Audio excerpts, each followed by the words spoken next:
Hi friends, hello, hi, how are you? I hope you guys are having an amazing day today. So today, I'm a little bit nervous about this video. So I posted a video a couple of months ago called Problematic Beauty Gurus No One Talks About. And I think that video is my second video ever to hit 100,000 views. So that obviously means that that topic was interesting to you guys. However, that video is also my most disliked video of all time. So I was kind of just like, it made me a little stressed out, but despite some of the negativity I got, it was overwhelmingly a positive response to that video. There just also was more negativity than normal. But I kind of liked that concept. I like the idea of problematic beauty gurus that nobody really talks about anymore because of the way that the beauty community works. There's constantly problematic influencers and it's kind of hard to keep up with them. So it was a really good way to, in one video, have kind of an awareness about the things you might not have heard about.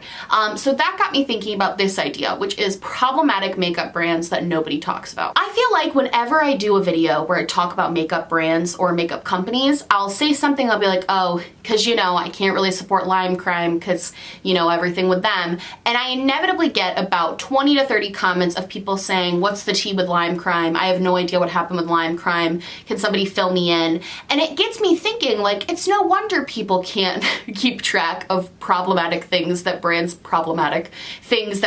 have done. It's no wonder they can't keep track of those things because we're in a constant cycle of brands and influencers and scandals and tea, and it's just this constant cycle. It's really hard to keep up. And also some of these things happened, you know, a year ago, and some people just got into makeup last month, so they probably wouldn't know about those things. I didn't know there was any scandal surrounding Jeffree Star Cosmetics until I think I was in makeup for like a few months. I bought things from his brand because I had no idea that there was any sort of scandal surrounding him. So this video is I want to be very clear because I feel like this might seem like a bashing video. This is not a bashing video. This is in no way me trying to be like, don't support this brand. You're a bad person if you support them. There are brands on this list that I still support, that I give my money to.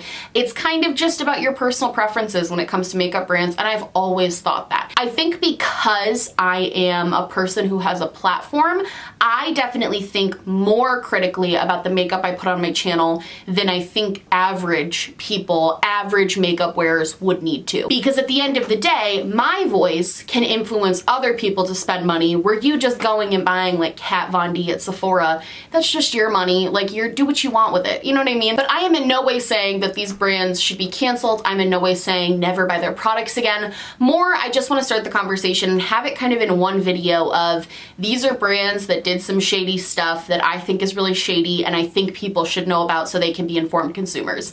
That's one of the biggest reasons I think talking about brand scandals is kind of so important, is because I do think it's important to be informed, be an informed consumer, and just be able to know where your money is going and spend your money wisely. The other whole issue I'm not even going to touch on is that while most of these brands are like their own individual brands, most of them are owned by parent companies. I will do an entire video researching parent companies and getting into that whole situation if you guys want, but that's not what this video is about. This is literally just about the brands themselves. Does that make sense? So let's get into it.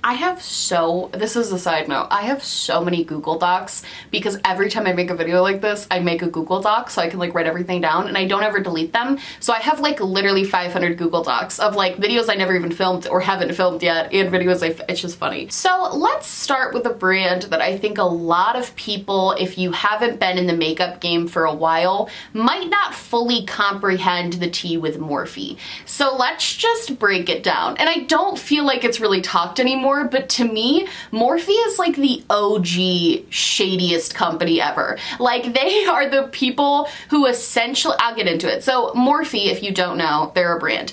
When they first started as a company, all of their palettes and brushes were private labeled. So if you don't know what that means, in the simplest terms, private labeling means that you didn't come up with your own formula and you didn't come up with your own like brushes. You just bought the brushes and you're selling reselling them for a more expensive price. Now, I personally have zero problem with private labeling, especially when brands disclose it and are honest about it. And brands can still put together like very different and cool layouts and palettes that can make private labeled shadows be really cool. So I don't have an issue with the private labeling itself. I have the issue with lying about private labeling. That's my big problem. So the biggest issue I have with Morphe in the beginning was that they were never honest or transparent about the fact that they were private labeling. They were never honest that and they weren't even doing like transformative palettes. Like they weren't even changing up the palettes and then reselling them. They were selling the generic palettes that you could also buy for $5 for like $20. And they made it seem like a really good deal, and it kind of was a really good deal. I mean, it was 35 shades for $20, like whatever. Then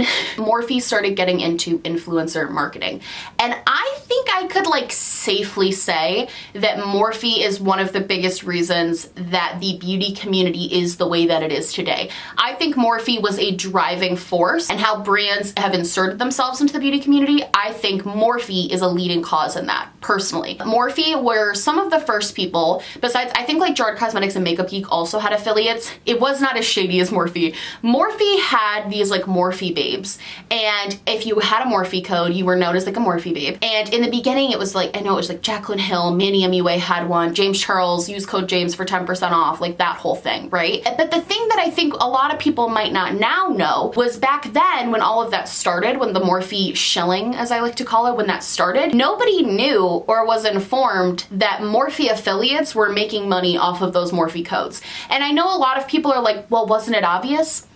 No, it was kind of an unprecedented thing at the time. Influencer codes and discount codes like that and affiliate codes, that wasn't common knowledge back then. I still don't particularly think it's common knowledge. Most of the people that watch YouTube don't have like business marketing degrees. Like most of the people that just watch YouTube just are like, oh, this influencer just wants me to save money, because that's what the influencer is saying. None of the Morphe babes were like, oh, you get a discount, but I also get a commission by it was a Freudian slip right there, by lying. I also get money by you buying through my link. That's all they had to say. They didn't. Nobody disclosed that. It actually took, I'm pretty sure it was Here for the Tea, who say what you will, but it took her exposing this whole thing for anybody to actually figure out that they were also making money from that. A lot of influencers at the time, and again, I don't think a lot of people would know this if they weren't around in like 2016, 2015, a lot of influencers at the time were claiming that Morphe was like better than Anastasia Beverly Hills. They were better than Urban Decay. They were better than all of these other brands. Morphe was the top tier that you could get. When in reality, the palettes that Morphe was selling at the time, when Morphe was private labeling, you could buy those same exact palettes that Morphe had for like $5 on AliExpress. Not to say they weren't good quality. I do think influencers lied about the quality,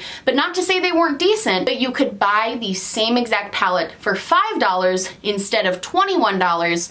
But they obviously, it's the better than Anastasia. Better than all of these brands who have their own original formulas that are like shown and proven to be amazing. The thing now about Morphe that sketches me out, there's a lot of things, honestly. I could do a whole video about Morphe because they are just so sus, but the biggest thing now is Morphe never addressed the private labeling situation. Never. They never, ever addressed it. And the problem with that is nobody knows if they're still private labeling their eyeshadows. There was just a whole scandal with Wet n Wild and James Charles. I did a live stream on it if you guys want to go check it out. I just kind of like briefly talked about my thoughts on it. But Wet n Wild accused James Charles from getting his palette from like a third party, from private labeling his palette. Honestly, I don't know if I should believe them or not because I don't know if Morphe stopped private labeling. I assumed when they came out with the Jaclyn Hill palette that was no longer a private labeled palette, but I have literally no idea because Jaclyn Hill lies about everything. Like I don't feel like anybody truly knows where Morphe's shadows are coming from, where their formula is coming from, if it's still private labeled, if it's their own new like intense formula, like nobody knows. Regardless, they have a very, very sketchy past of trying to deceive consumers, and I think it is incredibly problematic. And honestly, I really could do like a deep dive into Morphe. They're nuts. But that was the first one that came to mind because I feel like nobody talks about the old days of like Morphe. Literally, that was like a bomb. When I found out that like people were making money off of those codes, that was like a bomb in the beauty community. Like that was huge. Nobody talks about it. because, you know, Kat Von D. The next brand I want to talk about, which I had to look and see if they were even still a brand. They are Z Palettes. So Z Palette technically isn't like a makeup brand because they don't actually sell makeup as far as I'm aware, but they do sell magnetized palettes, which is a very popular thing. I don't know how popular it is anymore. I feel like I used to see a ton of videos of like, what's in my single shadows, like what's in my Z palette. Like I used to see those videos a lot, and I don't really see them anymore. I think the tide has turned a little bit more towards pre-made palettes again. I think the Z palette phase was kind of like a phase. I could be wrong though, because I never really got into like single shadows. But Z Palette was a brand who came out with these magnetic palettes that made it so you could take out like shadows from other pre-made palettes, put them into your own custom palette, or you could just buy singles and have a really convenient place to store your singles, which was like a really cool idea. They were like kind of the big brand that did that. Z Palette, oh, this was so bad. Z Palette ended up coming out with this machine. It was basically like a hot pan. That's what it was. It was like a thing. It was like a hot pan. It was an $80 hot pan, but they were claiming that this machine specialized in helping you depot your shadows from your palette. It was a hot pan. I'll insert a picture. It was a hot pan. And people were like, this is a hot pan. And Z Palette turned around to their consumers and said, oh, you're just too poor to buy it. That's literally verbatim, like basically what they said. Like they basically were telling people like, oh, you hate it? Don't worry. It's just because you can't afford it. Like we'll send it to you. Like the PR person for Z Palette lost their mind that day because they were commenting back to people so incredibly rude. People who were like, one woman I think was like a nurse, was like a working nurse, and was just kind of like, no, this is dumb. And they were like insulting her and saying how like poor she was. The underlying tone of all of their comments was, don't like this product? Well, you're too poor to buy it anyway. Z Palette's incredibly problematic. I don't really see people using Z Palette anymore. I think that was one time where a brand got like canceled. I hate the word canceled. Be held accountable is a better term, but a brand was held accountable for their actions and actually didn't really come back from that. I don't see anybody really using Z Palette unless it was like an old palette that they just have or like whatnot, but I have not seen anything from them since that happened. But I still thought it was important to note because again, new people come on, and the problem is because they were like the big creators of Z Palettes, even I do it. Now with all of my magnetic palettes, I call it a Z Palette even if it's not from the brand Z Palette, because that just sort of became the name for palettes that were like your own little custom magnetic palettes. Z Palette became the name. So I feel like a new person watching might hear somebody be like, oh, this is my Z Palette, even if it's in like mine, it's in a little Juvia's Place thing, but I still call it a freaking Z Palette because I'm brainwashed. And I feel like somebody might hear that, Google Z Palette, not know. Maybe you don't care, but like if you do, now you know. Let's talk about IT Cosmetics. So I know that the owner of IT Cosmetics, the CEO who started the company and everything, just left the company with her husband who also owned it. So this could be changing in the next few months. And if we see like a progressive change from them, I think that would be fantastic. But I think it's still like not a good situation, and I still think it's important to talk about. And nobody really talks about it anymore. IT Cosmetics has consistently and continually put out horrific shade ranges, like horrific shade ranges. None of their products cater to deeper skin tones, and most of their products don't even cater to like super light skin tones either. Their gradient of colors is abysmal, and it's not even for just like one foundation launch. They like dropped the ball. Consistently and continually, their foundation range and their concealer ranges have been abysmal. They've been horrible. Even, I know they just came out with a new shade range for some product. I don't really know what happened to that one. I never heard anyone talk about it, but it was like better, but it still was not good. And they don't ever acknowledge it. They don't ever like try to change it. They've never made a concerted effort to try and cater to skin tones that aren't Wonder Bread.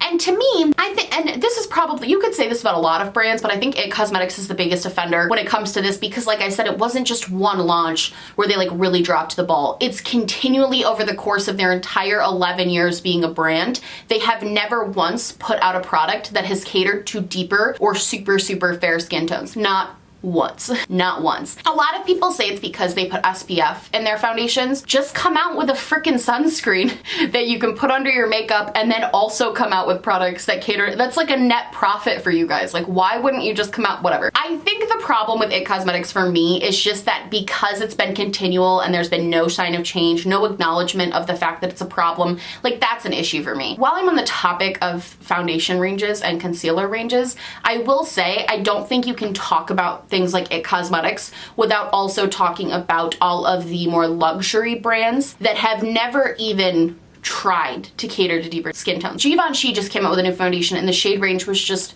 horrific. And I think to me, it's almost even more insulting when it is a luxury brand, because with luxury brands, this is like a problem. Like, none of them do this. And I think the underlying tones of why they don't do it isn't even just a way like IT Cosmetics where I think nobody just like said something. It's like really luxury high-end brands. I think it's a personal decision. I think it could be this way with mid-tier brands too, but I especially see a level of elitism that comes with like higher end like makeup and stuff, where they're assuming, the assumption is people with deeper skin tones can't afford their products, so they're not even gonna try to make products that cater to those people. And to me, that is the most problematic and fucked up mindset that I think you could have about something, and I think that's still a mindset that for some reason we still have. It blows my mind, and I think that's the reason for a lot of brands, but I think especially with luxury brands, it is so prominent. They don't even apologize. Like, they don't even care. They don't even try. They don't even put forth an effort to make it a change, because in their head, they're gonna make money from very rich white women, and that's the only money that they want. I like shopping from luxury brands that do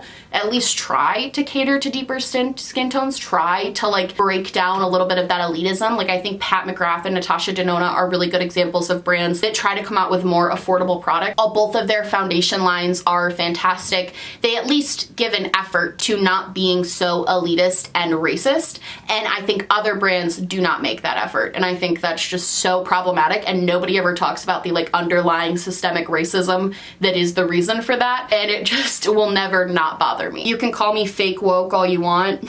I go to school to learn about this shit. Like, this isn't like performative wokeness. This is literally just, I think it's a problem, so I'm gonna talk about it. The next brand I want to talk about is Blush Tribe. I feel kind of bad talking about Blush Tribe because they are an indie brand, and I do think with indie brands, I always feel bad using my platform to not talk positively about them because they are just kind of getting their start, trying to figure things out, whatnot. But Blush Tribe is a brand that really bothers me, and I feel like nobody really talks about it. Makeup Struggles talked about it a while back, and I really commended her for speaking on it, but like, I don't hear anyone else talking about it, so I'm gonna talk about it. I think Blush Tribe is incredibly problematic. I think the owner is incredibly unprofessional on Twitter. The most recent one that is the most memorable to me is when she was complaining that too many influencers were trying to ask her for PR. I can't understand why you wouldn't just like ignore that. If you don't want to send it to people, just either don't respond or say no. You don't have to go on like a Twitter rant about why you're not gonna send it to XYZ people. She also went on a rant about how nobody, like when she does send it out, nobody supports her products and nobody posts about them enough and like yada yada. And it's like, again, I've said this before about PR, but it's like when you're sending PR, number one, it's a risk you're taking as a company, but number two, there's no like strings attached to that. That is supposed to be just like a gift. And if somebody is nice enough to put it on their channel, that's great. And if they don't and you're not okay with that, don't send them anything else. It's not on them. That's not their fault. You don't get to go on a Twitter rant against them because they did what is normal with something like PR, okay? Also, then she made a tweet being like, the PR, it was like a very vague tweet. She was like, PR applications are now closed with like a little smiley face. I'll try to go back and find the tweet, but she might have deleted it. And I remember a bunch of smaller influencers commenting being like, oh my God, tell me next time it opens because I would love to, you know, apply. Like, I would love to be on your PR. I love your brand, like whatnot. Because they felt like they'd missed a chance to apply for her PR. And this owner responded in the most condescending and like snarky tones of just being like, oh, it was never open, smiley face. It was just being mean to these people who want to showcase your brand. They want to support your brand. Like, it was so weird to me. And I've also seen her go on a lot of Instagram rants is the best word. And to me, it just seems very unprofessional. And it sucks because the brand itself, I think, makes super innovative and cool products. Like, I think the fall fall fusion palette is still a fantastic palette. I have it and I love it and I think it's amazing. But the brand itself, I take issue with the way that the owner acts so unprofessionally on her social medias. And I think because the makeup industry has so many brands and so many new people coming to it every day, and big and small, and you know, like celebrities and just your average Joe like trying to make a makeup brand because they love it, you can't do things like that. Like, no brand is invincible. They can't have a PR image like that that's that unprofessional, in my opinion. It just is not a good look, in my opinion, and I don't appreciate it from them. So I definitely felt like the owner's unprofessionalism on her social medias is something that makes the brand, in my opinion, problematic. And I think there are other brands. I mean, Lashes by Lena, again, I made a whole video about brands doing problematic stuff, and Lashes by Lena was on there as well for her crazy like Instagram stories she made against somebody who made like heart-shaped lashes box. I don't even know. It's all, I'll link all the videos I'm referencing down below. That was a whole thing too. The final brand that I want to talk about is Stila. And this is one that nobody talked about this. And honestly, I was like, this is one of the worst ones, in my opinion. Stila basically had these campaign photos for their new products, and they had them swatched, and this was in stores. This like campaign, this was in Ulta. Like this picture was in Ulta. Stila had like a girl's arm, like girl's hands or something, and swatches of I think it was the Glitter and Glows or like lipsticks or something, swatches of the lipsticks down their arms, and it was 3 hands that went like that.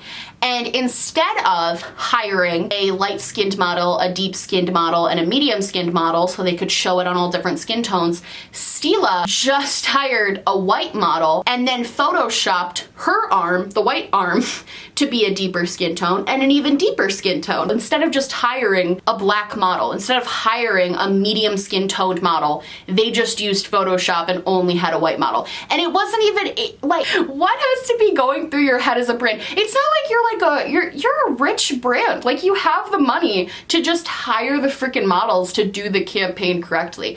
I can't understand the mindset that like these people had to be in to think that that was a good and acceptable idea. To Photoshop someone as darker, it's just so incredibly problematic and so incredibly gross to me, and I can't believe no one talked about it. And I think that's like the second time they did something like that. I'm pretty sure they did something like that before too, if my memory serves me correctly. Stila as a brand does some shady stuff, and I think because they put out relatively boring palettes besides their Glitter and Glows, nobody ever talks about it, but they do some really shady stuff, and they need to be called out more, because geez, can you imagine? They literally just like, I can't. Okay, anyway, so that is gonna be the video for me. Obviously this is not every problematic brand ever, but these were the ones that I kind of came to mind when I thought about brands nobody ever really talks about. Let me know down below some brands that you guys feel like nobody ever talks about and what you think about that.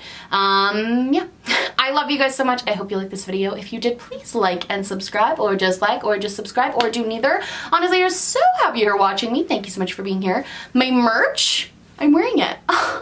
My merch, my social media, and everything I'm wearing on my face will be linked down below, along with a link to register to vote. That's right. You could go click on that link down below and register to vote. It's this crazy new concept we're trying out this year. And then you can participate in your local, state, and federal elections and have your voice be heard. Let it be heard. And if you're not from America and that link does not apply to you, please make sure you're staying involved in whatever is going on in your country and making sure your voice is heard in a positive way, because the world needs it. And I know the world would appreciate it. I love you guys so much, and I will see you in the next one. Bye!